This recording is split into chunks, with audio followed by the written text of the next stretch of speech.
You guys ever just think that everything is not this deep conspiracy that y'all want it to be?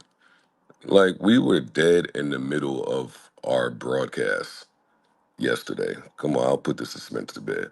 We were in the middle of our show when that news broke. So we spoke about it for 4 minutes, and then at the end, before sleepers, we spoke about it for another 4 minutes, and then we went on about our day. And I went outside with Amani last night, and he said to me, "Hey, man, I think, I think y'all should readdress the Puff shit because y'all gonna get killed." And I said, "Why?" The story was breaking. We addressed it. He said, "Yeah, but it wasn't the address. It wasn't the address that is appropriate for what happened." I said, "Why you say that? We did what we needed to do." He said, "Yeah, but I know y'all audience, and it was breaking in the moment. They wait from y'all." So I took it out.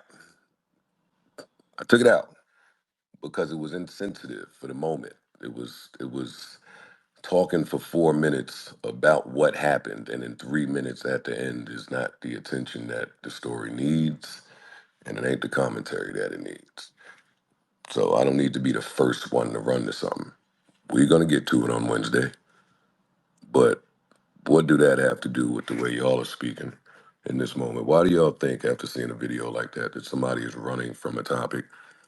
Like I done told y'all the last time, I have absolutely zero ties with Diddy or anybody Diddy related outside of seeing his kids when I'm out. Cassie filed her lawsuit in November. The feds raided Diddy's home in March. Now we see this awful video, which is more than 8 years old. And yet, Diddy has still not been charged with anything. I would think there would be grounds for his arrest in that video. Why hasn't he been charged with anything? Well, the video is out of the statute of limitations. The statute of limitations in California for a simple assault is a year. For domestic violence assault, it was 3 years. They've moved that up to 5 years. But this is out of range for a state charge in California. However, let's get back to that federal investigation.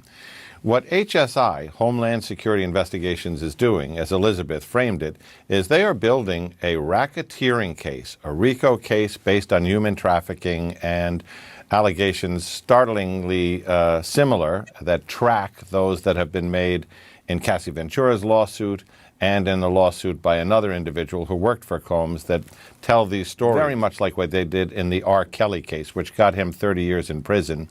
So this charge, even though it's state crime is out of the statute of limitations, would be fair game in that federal case. CNN has reached out to the hotel for comment, not a hotel I'll ever want to stay at. How serious would it be if they witnessed an assault, did not report it, and then accepted money to basically disappear the security footage?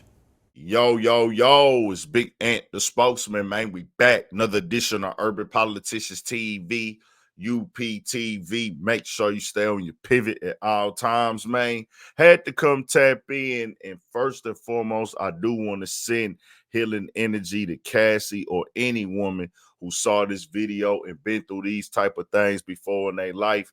Under no circumstances or am I in support of these type of scenarios, and these situations led to her being stomped on, kicked, having a vase thrown in her, drug and punched and left with a black eye. And seeing that on video done like that, bro, I can't stand like with that or support that as a man. I have a mother, I have a sister, I have aunties, I have a grandmother, I have nieces and all that type of stuff, and I would be out of pocket. And it just ain't in me to sit up there and say it's cool to be beating on women and kicking them while they're on the ground or nothing of the sort. And for Cassie and other women who done been through this, and especially Cassie, this video breaking the internet yesterday and having everybody speaking on it and seeing it online and everything is just all over these publications. And her family members probably seeing this for the first time. What they going through right now is nothing to play with. So most definitely healing energy and spirits uplifted to them. Most definitely. Nah, I had a link in the description where y'all can watch that clip on CNN in full, and we'll get to that in just a second. As Joe Budden was under the fire a little bit by certain people on Twitter in different spaces in his comments because of he did not have it included of him addressing it on his latest podcast, episode 726. Now, I do got to say this. This right here becoming a story is showing how big of a podcaster Joe Budden is, and that's the gift of the curse. Because, yeah, people want your opinion.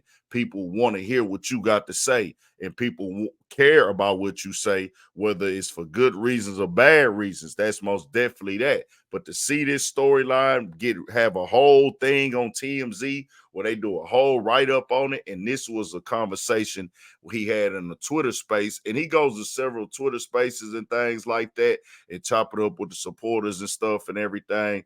I don't know exactly which one this was, but at the same time, Joe Budden is all the way correct because the way they addressed it, he sat back. And shout out to his homie and one of the co-hosts on the show, Imani, who told him the real, because that's what somebody need at times. Nah, bro, you got to handle that a little bit better, because he might would have put that out, and then people would have been like, hey, bro, you ain't addressed that deep enough. You ain't attacked that heavy enough. You ain't speak well enough about that conversation.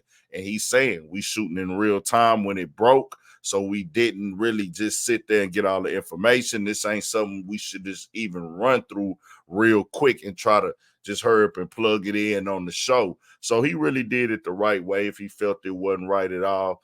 But Joe, as he said, I have no ties to Diddy. People think that he has these ties to Diddy and things. And even if he did, bro, people got to understand, everybody's going to protect their best interest, dog. I get that part of the game. And with Joe being a podcaster and somebody that's big, well, now even y'all see the backlash that comes, and it becomes a whole story and write-up when he don't speak on things. It used to be only when you did speak on things, but him being this, it's like people want to pick out those flaws on you.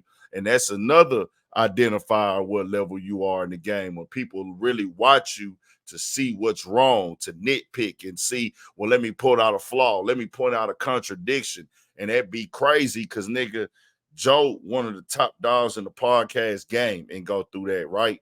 And you see the level he go through it at. Nigga, I ain't even on that level of Joe Budden like that, or no fame or to that level of degree and things. And it'd be crazy when people be trying to look and search for flaws on me. Not even this topic, just regular, everyday shit that don't even matter, nothing even serious. They really try to look for flaws and nitpick on you. So, nah, it's best for Joe to do what's best for Joe and his platform, man. If you feel like you ain't covered something right, hey, man, go back and speak on it. But people really just want to hear niggas talk trash about people. They want you to call people out their name. They want you to be disrespectful for their entertainment. They really want to see you crash out. People was critiquing me because I said, hey, I have to say he's innocent until proven guilty. I have to wait to see the proof comes out before I say he did these things at all. So people didn't want that, though. They want you to say, nah, nigga, Diddy did that, nigga, from off the rip without no type of evidence. Then at the same time, if you catch a defamation lawsuit or something like that, or cease and desist, ain't nobody gonna be there to support you. So we didn't know, but now we got the proof. Under no circumstances is it okay. And also, y'all heard right there from CNN, because of the statute of limitations, Diddy cannot be charged for this, but they are working on a federal case, and this is still all speculation from the people on the news. We don't know what's what yet. We don't know what the Fed's reasons for anything is behind the scenes. What we do know is Cassie said that this tape was bought by Diddy for $50,000 supposedly, and we don't know how they got it. Could have been another copy made from the hotel. Could have been, the feds found it when they raided the home and decided to put it out to go ahead and do the damage. But why would you put out a piece of your investigation? Maybe somebody that worked for the feds could have leaked it, but why would they do that on a federal investigation and risk their career and their reputation and their job? Just a lot of speculation right now. We don't know what they all got with Diddy right now, but I will say this: his public perception of brother love is over now. You're capable of this. It's going to be some people that see that video right there, and say, nigga, you did everything that they said you did. They ain't gonna care. They ain't trying to hear what you got to say. It's just how the game go at times. So tell me what y'all think. We got more coming, more videos, all at 1,000 for shit show. Stay on your pivot.